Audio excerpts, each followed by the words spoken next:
It's funny. If somebody would have told me, 30 years ago, hey, you're going to be killing bugs. You're going to work for a pest control company. You're insane. I thought, I'm going to get out of the military. I'm going to go work for some white-collar company, wear a suit every day, go work on Wall Street, do something. And never in a million years would have thought I'm going to be in the pest control industry. Hey, and welcome to the episode 2 of the Unbiased Truth podcast. For those that listened to the first podcast, I'm sure you've probably noticed that the first podcast had a different name. Why did we change the name? Well, because I like this one better. And when you're in charge of stuff, you get to do that. The Unbiased Truth is, I heard that the other day, not too long, probably about a week ago. From another home inspector, this is what we do. We deliver the unbiased truth. I said, man, that's a great name for a podcast. And we had only done one episode, so I figured good time to. So does that mean on the third one, I get to come up with a name? Maybe.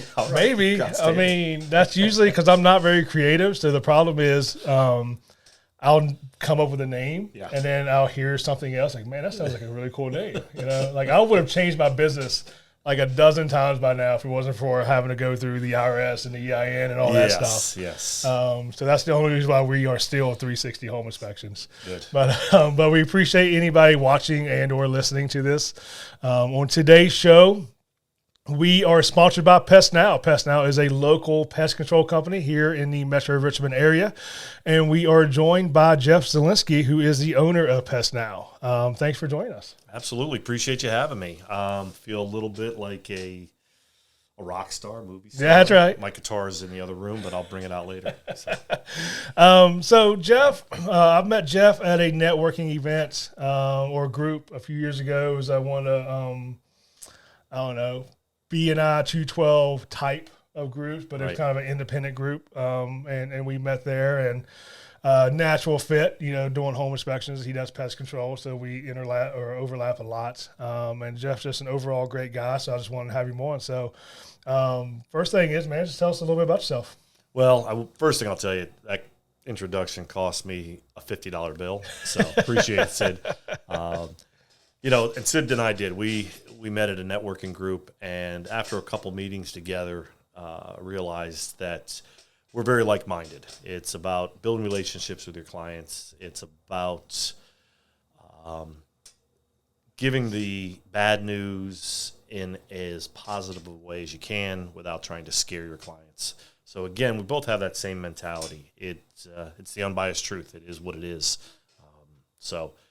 But yeah, I've been with PestNow for, almost 20 years. And, my father always told me, I don't care if you're out flipping burgers, be the best burger flipper you can be, and eventually you'll own that burger joint. Well, that's me. I started out with PestNow, worked my way up as an inspector, then became a manager, helped them start a branch or two, and now I own my own branch of PestNow here in the Richmond area. Nice. So there's other things you do as well, and I don't want to forget this, but you are also a member of Synapse, which is a networking group. It's like B&I 212, but nothing like it at all. It's like it in the terms that you bring other industries and businesses together and hope for collaboration and networking, but that's kind of where it ends there. The difference is that it's centered around nonprofits and supporting nonprofits, and not so much the referral base, which is great. You can still do that, but it's more for coming together for a common cause. And I recently joined Synapse as well. Jeff PestNow sponsored it, and their hub, they call it Hubs, and with that he has some memberships to give out. So we received one of those with the idea of continuing on once that expires and paying for the membership. But your hub's Tech for Troops. It is. We're both veterans, love giving back to the veteran community. So tell us about Tech for Troops and Synapse.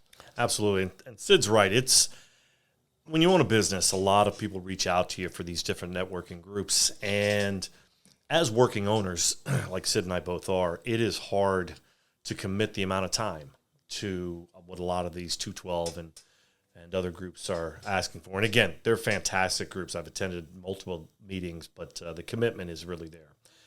You have to make that big commitment. So what Synapse does, it's a very loose networking group, and the fact that you get out of it what you put into it. And I'm attracted to the fact that every hub, that's what they call each group, represents a different nonprofit or a charity group.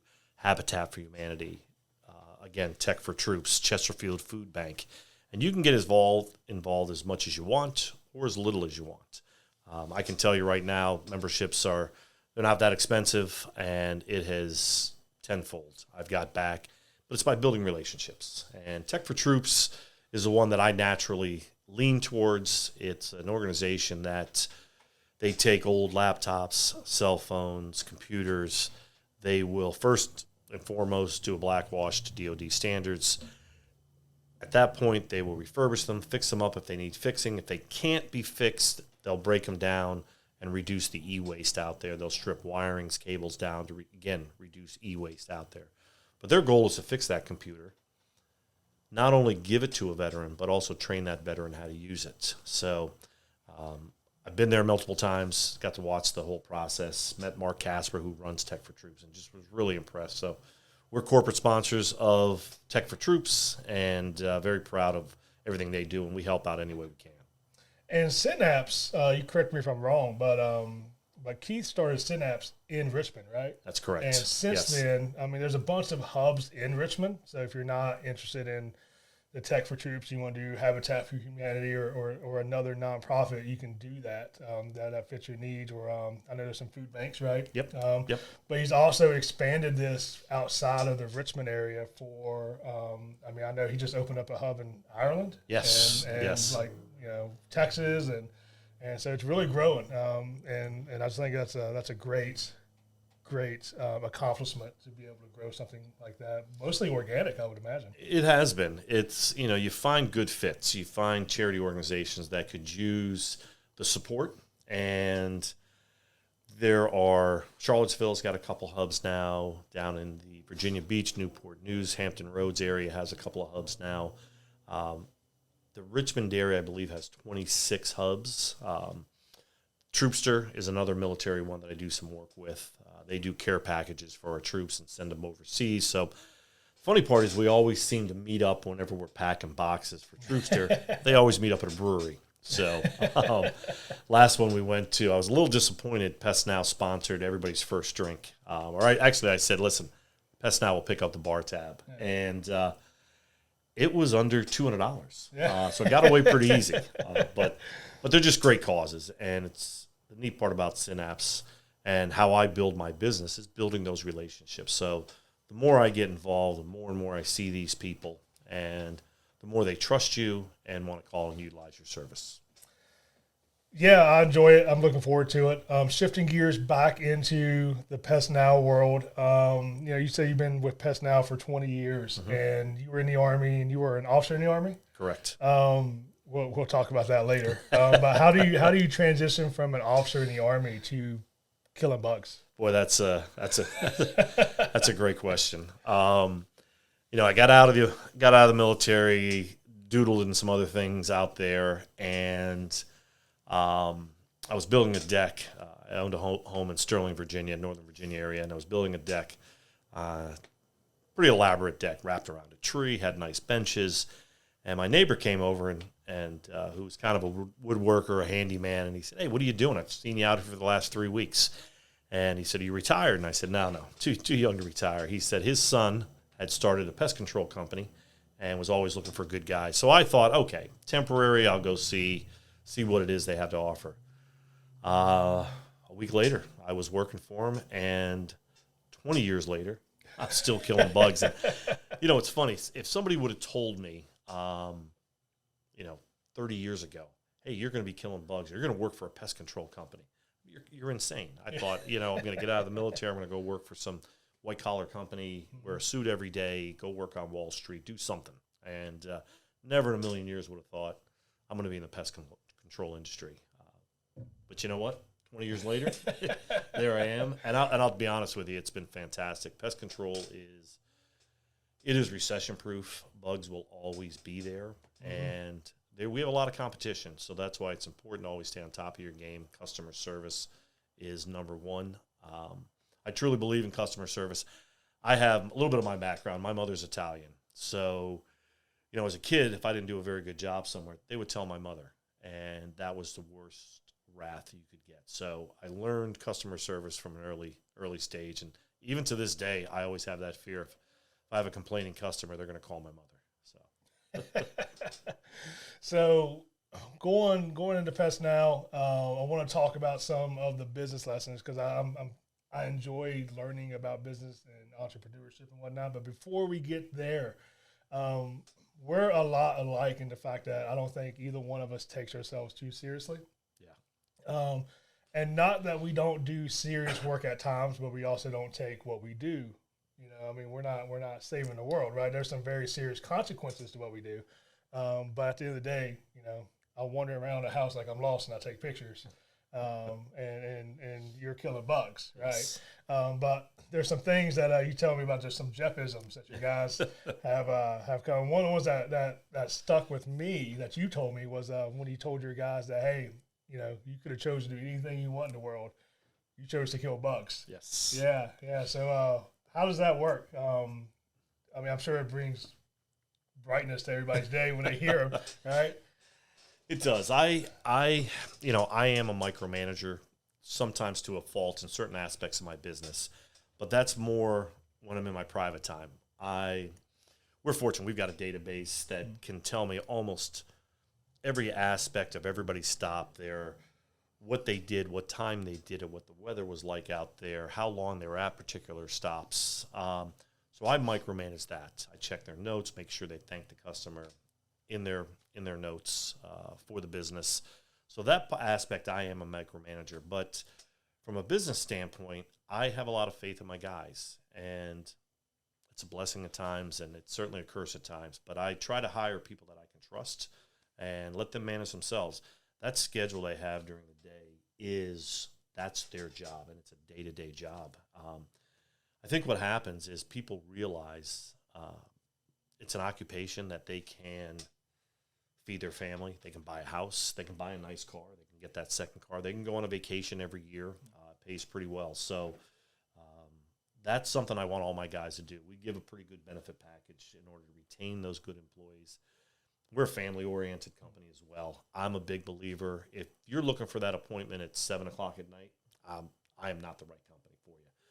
My last time stop is a 3 to 5. Doesn't mean they won't work till 6 some nights, but 3 to 5 is their last time stop. I want everybody with the ability to go home for dinner every night. I don't need boyfriends, girlfriends calling me, wondering they haven't seen their husband or wife in forever. So that's a big part of my business. Yeah. They work every other Saturday, half days on Saturday. So again, sure, this is an occupation, this is our job, but this is not our life. Right. So.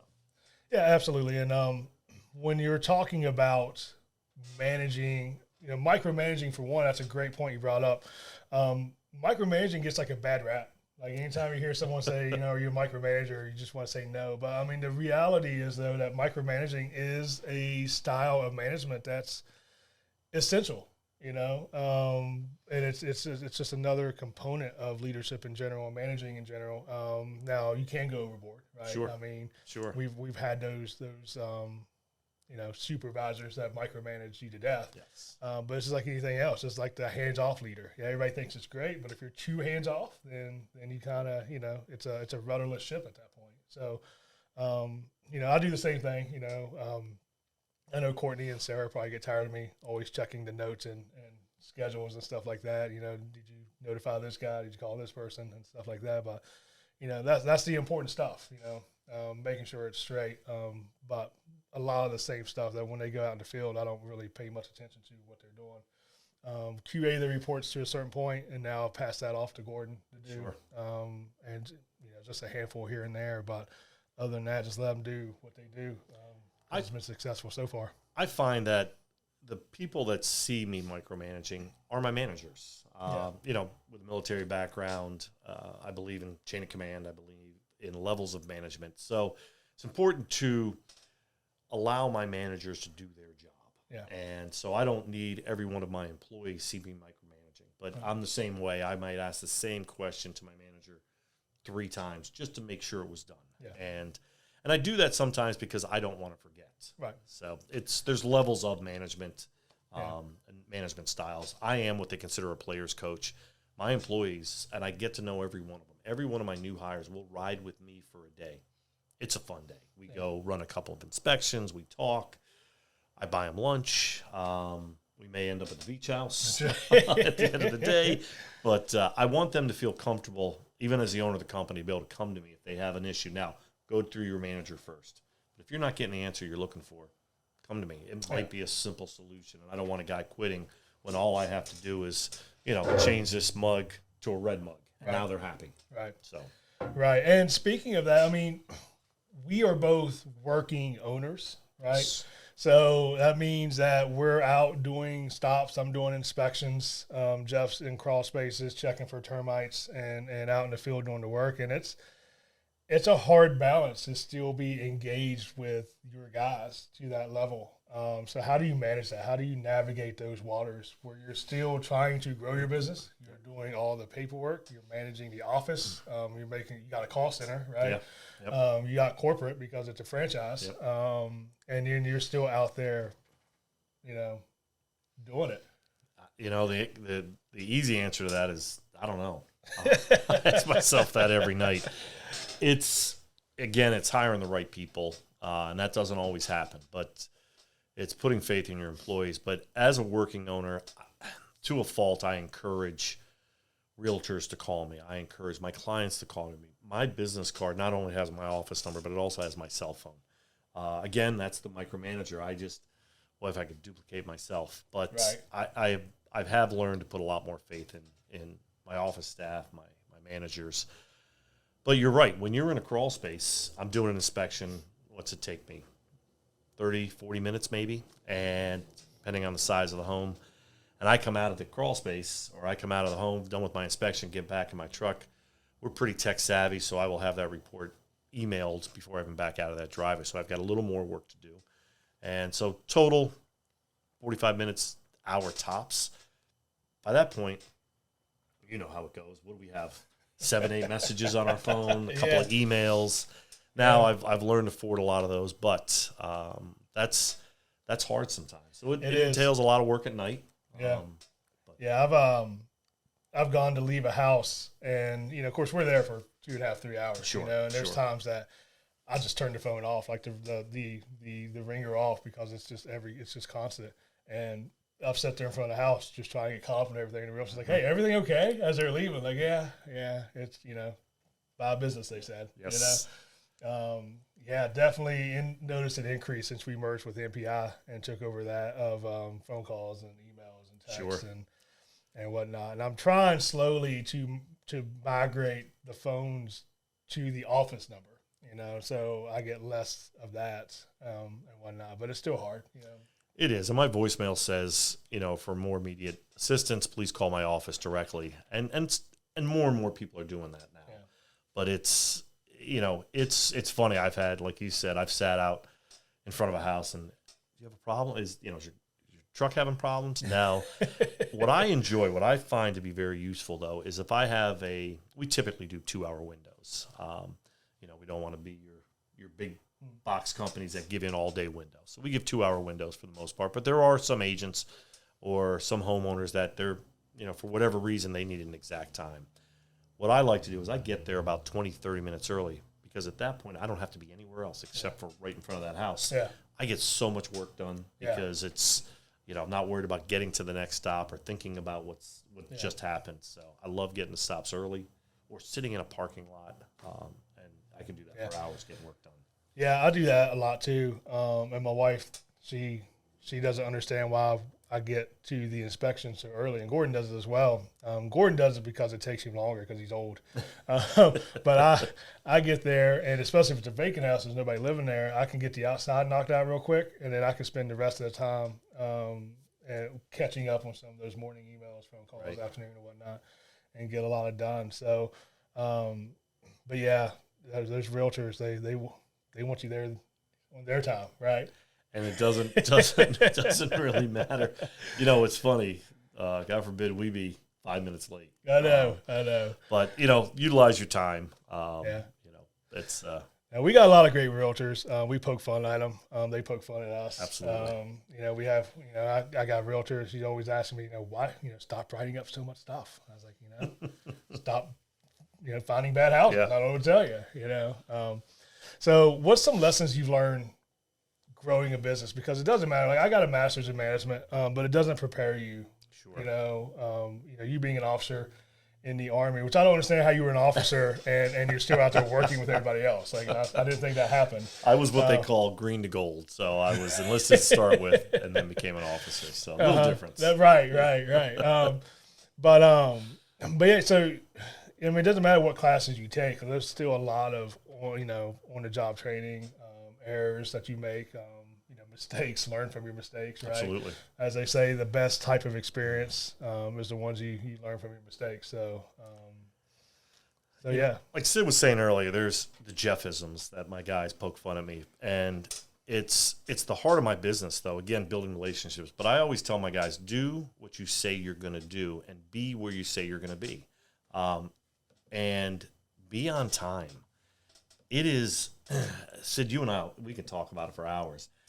Nobody's on time anymore. Separate yourself from everybody else out there and be on time. And I don't, back in the day, it was, if you're not 15 minutes early, you're late.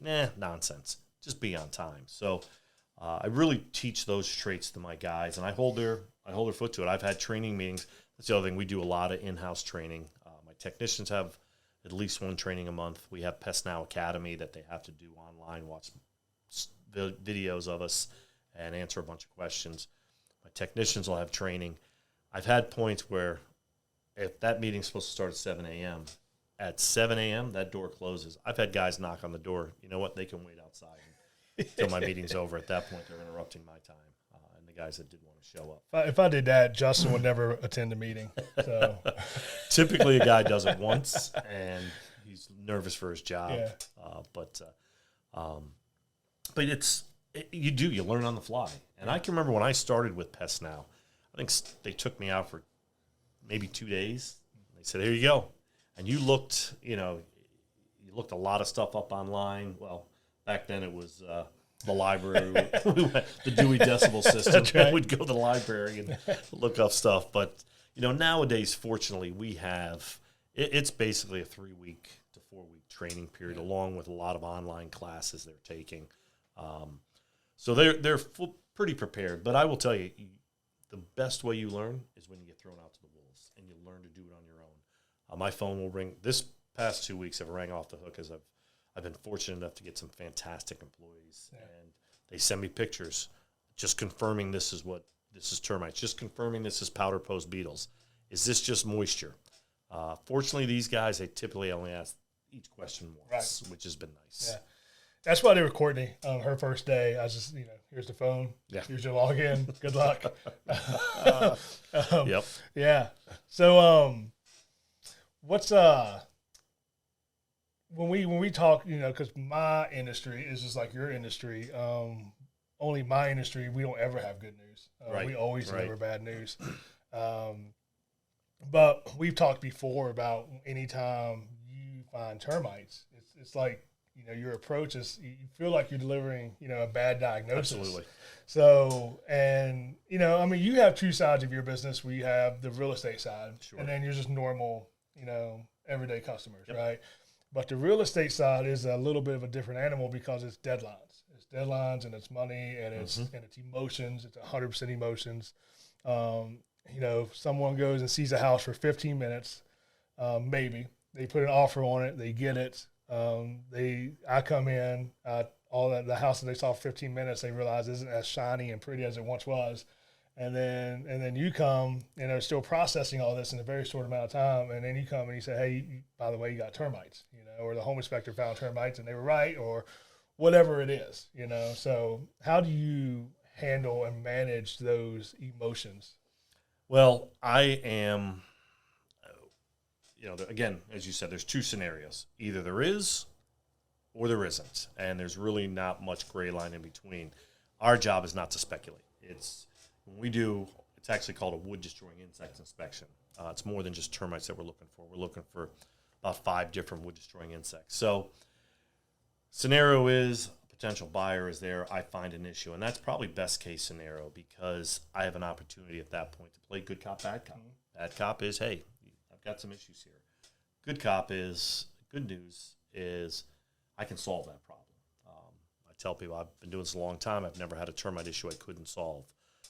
We do a 90-day follow-up anytime we do treat for termites to make sure what we did worked. I'd rather find out in 90 days than wait a full year when it's time to renew their warranty. So it's communication. I learned a long time ago that, don't sugarcoat things.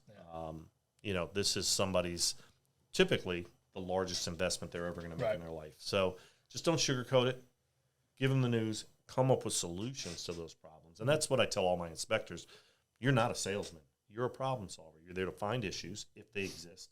And at that point, solve that issue and explain in a clear and precise way how you're going to solve it.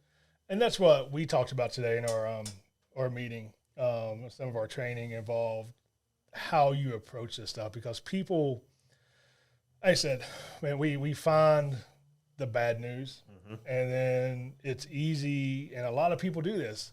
You go in and say, hey, you got, rotted floor joist or, a lot of mold damage, water damage or whatnot. And they leave it at that, So we discussed today about how can we make sure that we're meeting expectations, managing emotions. And part of that is explaining to them, what does that really mean? And what is the solution? A busted floor joist is an easy fix.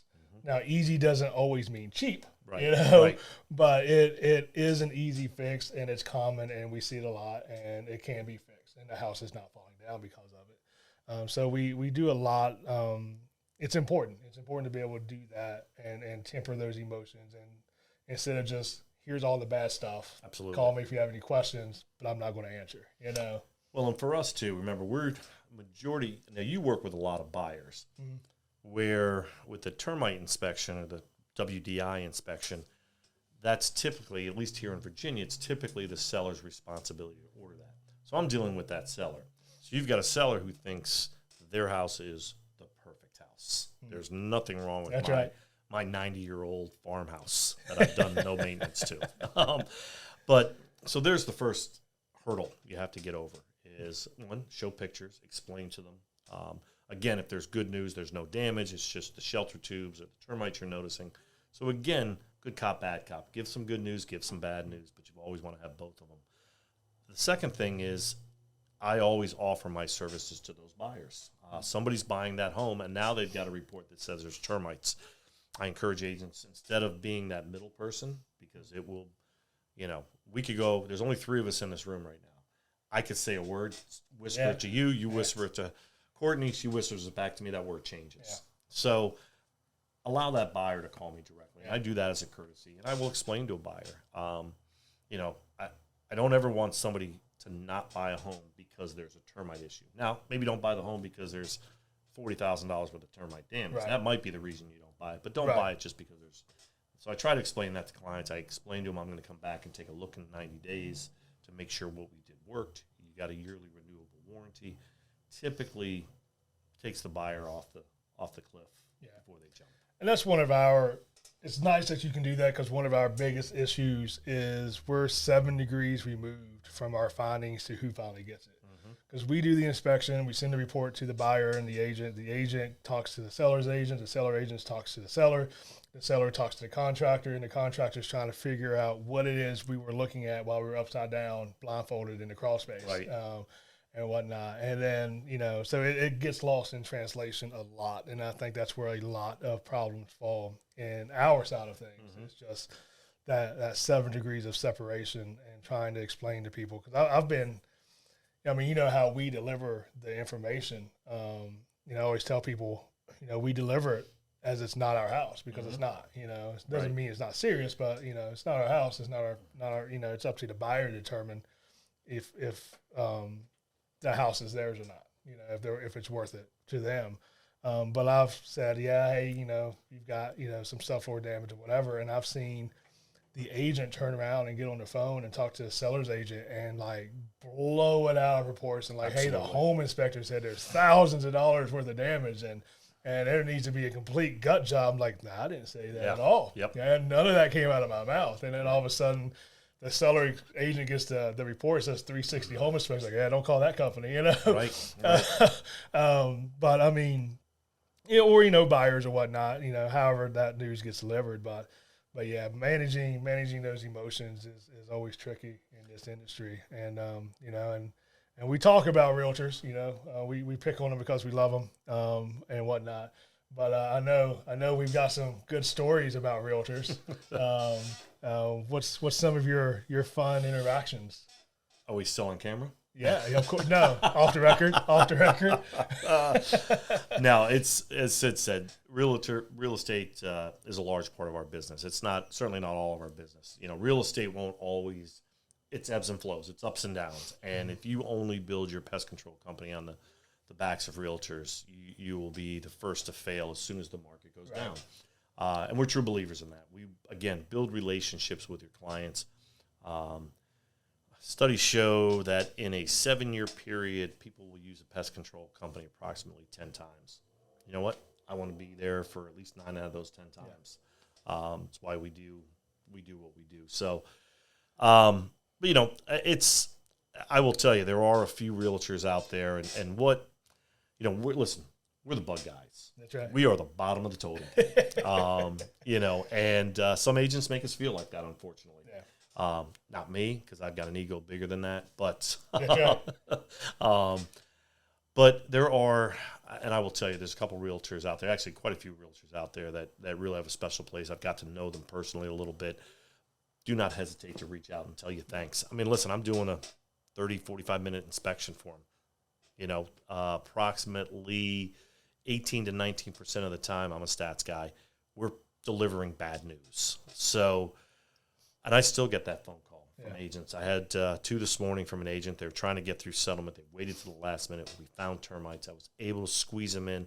My guy was at their house, a vacant home, at 6:30 this morning, so they could go through closing at 8 o'clock this morning, 8 or 9 o'clock this morning.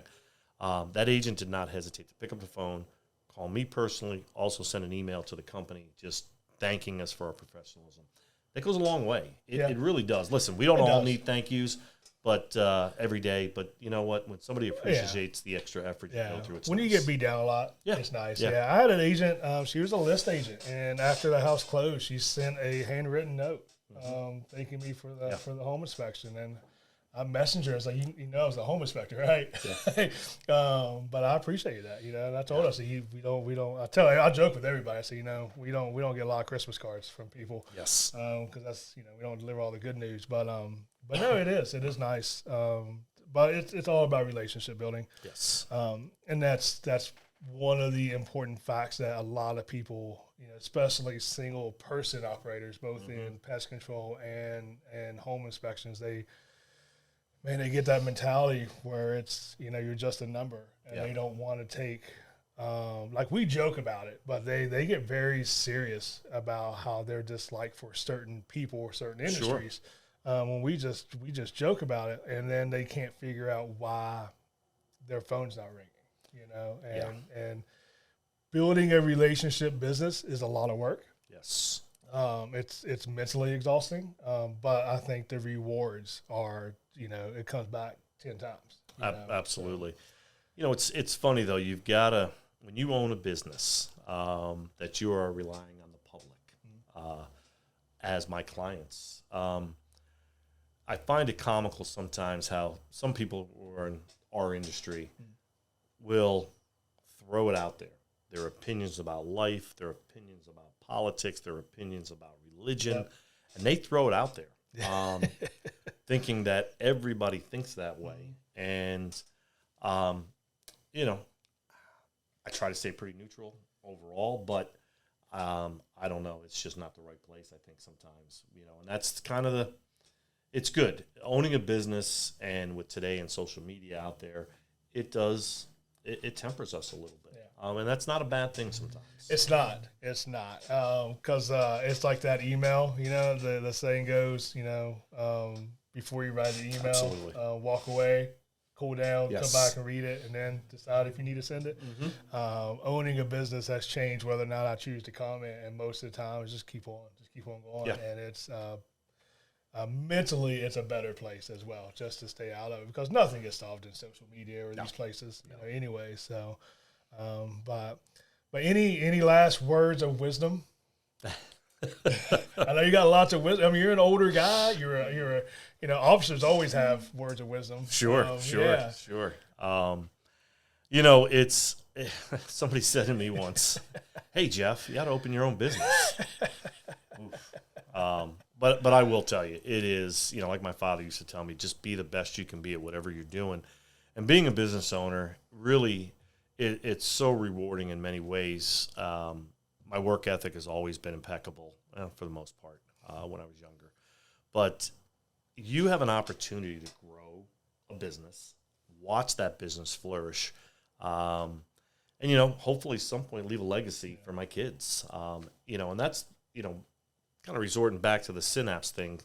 I grew up single mother in New York City, raising 2 boys. And, we didn't have a lot of money. I had the canvas sneakers. Everybody else had leather sneakers.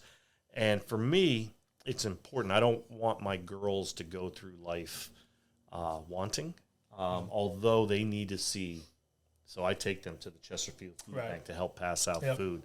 They'll come with me to Tech for Troops to take lunch to our veterans. It's important that, again, Synapse gives me that opportunity. Yeah. But being a business owner, it gives me the opportunity to be able to give back. Yeah. So I think that's probably one of the most fulfilling parts about being a business owner and being successful at it is the opportunity to give back to the charities out there and give your time. As I've grown my business, I've tried to free up a lot more time to be able to get involved in some other organizations. Yeah, I agree, man. It's one of the best parts about being able to do this is be able to give back. Absolutely. Being part of Synapse, we became recent sponsors of Mercy Mall, which helps clothe, various people and whatnot. So it's great. And just to clarify before we wrap this up, Justin was late his first meeting with us in December, like our first group meeting. He was late. The second meeting, we were taking bets on how late he would be, and which he showed up early because he said he was on his way here. He was ignoring all the messages, and then today he showed up like 2 hours early just to make sure he was on time. So I felt bad for him. I took him to lunch, because he was just hanging out in the parking lot. But very nice. But I want to be respectful of your time. I appreciate you coming in, talking to us. Absolutely. Our second episode. How do people schedule with PestNow? Well, there's a couple ways you can do it. You can obviously go to PestNow.com. There is a portal there for realtors. There's also a portal there as a homeowner to get information, PestNow.com. Or you're welcome to call my local office number. It's 804-589-1009. Again, we service from basically Fredericksburg down to Petersburg and a little Williamsburg, a little beyond those areas. There are boundaries where we just won't go to. Yeah. But yeah, PestNow.com, or again, you're welcome to dial our phone number. Hey, I appreciate it, man. I enjoyed our time together. We're going to have to get together, and we're going to do after hours. We're going to do some after hours podcasts where it's a little bit looser, partake in some, after hours stuff. Got a fresh bottle of Buffalo Trace, buddy. That's right. But yeah, I appreciate everybody listening. We'll wrap it up. Courtney is over there falling asleep, so I think she's done listening to us talk. But I hope you enjoyed the episode. Make sure you subscribe to the channels so you can be notified when the next one drops. Okay.